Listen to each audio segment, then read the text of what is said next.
کہ صبح فاضل جج صاحب نے 3 سوالات اٹھائے. پہلا سوال انہوں نے یہ اٹھایا کہ اگر کوئی شخص ایک دفعہ درخواست ضمانت اپنی دائر کرے اور وہ واپس لے لے تو کیا اس کے بعد اس کو ضمانت قبل از گرفتاری دی جا سکتی ہے یا نہیں دی جا سکتی. اس کو میں نے ایکسپلین کیا اور انہوں نے اس سے اگری کیا. دوسرا انہوں نے جو سوال اٹھایا وہ سوال یہ تھا کہ اگر کوئی شخص فوجداری مقدمے میں اشتہاری ملزم ڈکلیئر کر دیا جائے کسی بھی وجہ سے. ہمارا تو کوئی اشتہاری نہیں ہے، سارے عمران خان سمیت سارے کے سارے ہم موجود تھے. یہ جو اشتہاری تھے لندن میں بیٹھے ہوئے تھے، وہ لندن پلان کے ذریعے ہمارے خلاف مقدمات بنوا کے ہمیں اشتہاری کروا رہے تھے. تو کیا وہ اشتہاری اس کو بیل دی جا سکتی ہے؟ اس کو میں نے ڈیل کیا، آئین پڑھ کے ان کو بتایا، اور جو لا ہے ان کا ATA وہ پڑھ کے بتایا، CRPC پڑھ کے بتایا. تیسری اور آخری بات انہوں نے، ایک پرنسپل ہوتا ہے کہ اگر کسی کو پہلے ضمانت ملی ہوئی ہے تو اسی طرح کے لوگوں کو اسی طرح کے الزام میں دوسری دفعہ ضمانت دی جا سکتی ہے. وہ 3 ججمنٹس ہم نے وہ ان کو ایک پیش کر دی فائل کے ساتھ، 2 ان کو ہم نے نکال کے ابھی دی ہیں. تو ان کی روشنی میں عمر ایوب خان، شبلی فراز، عمر سلطان، ان کی بیلیں جو ہیں وہ انہوں نے کنفرم کر دی. اور کرنل آسم کی بھی تھینک یو نہیں بیل انہوں نے کنفرم کر دی. یہ 4 بیلیں جو ہیں وہ کنفرم ہو گئی ہیں اور باقی جو ہیں وہ ابھی انتظار میں. 2 چیزیں امپورٹنٹ جو میں آپ کے سامنے رکھنا چاہتا ہوں. پہلی بات یہ ہے کہ پورے پاکستان میں اور پورے پنجاب میں PTI کی لیڈرشپ کو ایک ہی الزام کے نیچے گھمایا جا رہا ہے. شرم کرنی چاہیے اس پورے نظام کو اور اس کے سہولت کاروں کو اور اس کے جو سیاسی اداکار ہیں سب کو، اس لیے کہ وہ الزام عمر ایوب خان کی حد تک نہیں بلکہ کیس کی حد تک وہ الزام سرگودا کی عدالت نے 2 دفعہ مسترد کر دیا ہے.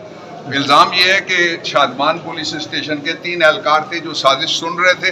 سازش سننے کا مطلب یہ ہے کہ وہ ہمارے ساتھ صوفے پہ بیٹھے ہوئے تھے جب سازش ہو رہی تھی. دوسرا یہ کہ جو کیس ابھی ایک کینگرو کورٹ کے ذریعے سے عمران خان کے خلاف ریمانڈ کروایا گیا تھا، وہ ریمانڈ ریجیکٹ کر دیا ہے لاہور ہائی کورٹ نے، اور اس کا مطلب یہ ہوا کہ الزامات سارے جو ہیں وہ سارے ختم ہو گئے. یہ 2 میں آپ کے سامنے مثالیں رکھتا ہوں. یہ پورا نظام عمران خان سے معافی مانگے. یہ پورا نظام عمران خان کے جتنے مقدمات ہیں ان پہ شرمندگی اور ندامت کا اظہار کرے، اس لیے کہ عمران خان نے پچھلی ڈیٹ پہ کہا انہوں نے، میں موجود تھا وہاں پہ اور دوست بھی کچھ موجود تھے، انہوں نے یہ کہا کہ میرے خلاف اس پورے نظام کو چھان بین کے باوجود نہ کوئی کرپشن ملی ہے، نہ ہی میرے خلاف کسی طرح کا کوئی ان کو الزام دوسرا بد انتظامی کا ملا ہے. اس لیے اب وہ اس بات پہ آ گئے کہ کسی طرح سے 9 مئی کے کسی مقدمے میں کوئی میٹیریل ان کے پاس آئے جس کے ذریعے سے وہ PTI کے خلاف کوئی کارروائی کر سکیں. 9 مئی کے مقدمے میں ایک کیس میں نہیں 2 میں بری ہونے کے بعد کوئی جان نہیں رہی. 9 مئی کے مقدمے کے اگر اصل ملزم تلاش کرنے ہیں تو میں عمران خان کا مطالبہ دہرا دیتا ہوں. وہ مطالبہ یہ ہے کہ فوری طور پہ سپریم کورٹ کے ججز کے اوپر مشتمل ایک آپ بنائیں کمیشن، جس طرح 1971 کے سانے کے بعد کمیشن بنا تھا جوڈیشل کمیشن. آپ جو ہی بنائیں گے اس کمیشن کے ذریعے سے پتہ لگ جائے گا کہ 9 مئی کا اصل ملزم جو ہے وہ کون ہے.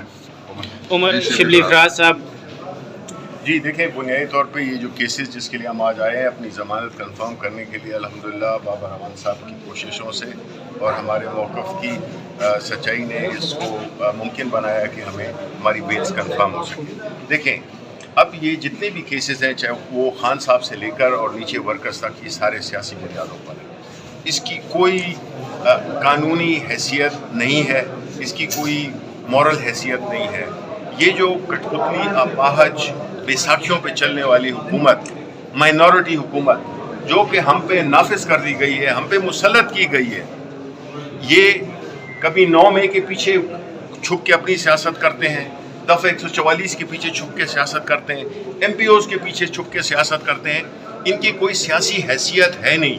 اسی وجہ سے جو ملک کو جو پیش مسائل ہیں وہ خراب سے خراب تر ہوتے جا رہے ہیں. اور رہا جماعت اسلامی کا تعلق، اس کا ہم اس کو سپورٹ کرتے ہیں